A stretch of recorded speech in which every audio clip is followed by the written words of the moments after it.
Shabbat Shalom from Temple Concord. This week our Torah portion is Ki Tavo, and in Ki Tavo we have a wonderful section that talks all about blessings and curses. Blessings if we choose to do X, Y, and Z, and the curses if we choose to do A, B, and C. And it goes on and on listing both of those things.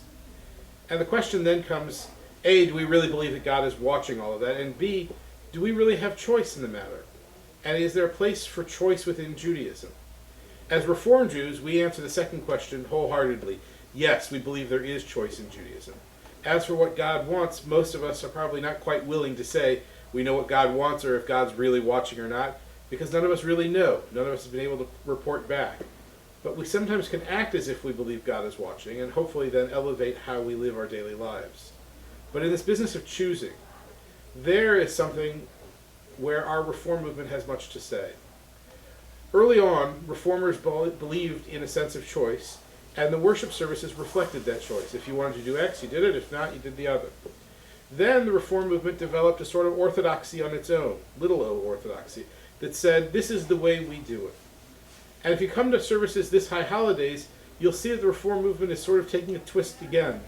The new High Holiday prayer books, which you've seen and you've seen me display before, have all sorts of interesting options available in them.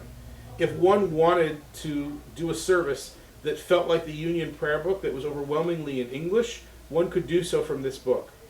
At the same time, if one wanted a very traditional davening that was almost entirely in Hebrew, you could still do it from this book. And the reason that's the case is because the editors of this book decided that this book should reflect who we are as Reformed Jews, that this book should reflect the notion that we have choices in how we worship, that we have choices in how we understand God, and that we have choices in how we express those beliefs. And so the book offers lots of alternatives, alternative thoughts, alternative prayers, additions, subtractions, all sorts of choices for a community and a congregation to make so that the book and the service itself will feel right for that particular place. The cantor and I have been working very hard to make those kinds of choices, and we've taught lots of classes where we've heard from many of you. And we hope that as time goes forward, we'll be able to adjust and craft a service that will fit us fully. You'll, I'm sure, tell us how we did at Rosh Hashanah and Yom Kippur, and let us know where we fit and where things need to change a little bit. For both the cantor and for me, that kind of understanding is vital, because we believe that we're in partnership not just with each other, but with all of you, and that without that partnership, none of us can stand alone. Shabbat services this Friday evening will take place at 7:30 here at the synagogue. It's the first Friday of the month, which is why we have the later service. Saturday morning we have Torah study at 10, followed of course by Shabbat morning services at 11. Saturday evening, the formal part of the High Holy Days begins with Slichot services. We'll meet at 8 o'clock in the Berenstein Chapel upstairs and have an ongoing conversation about these new prayer books.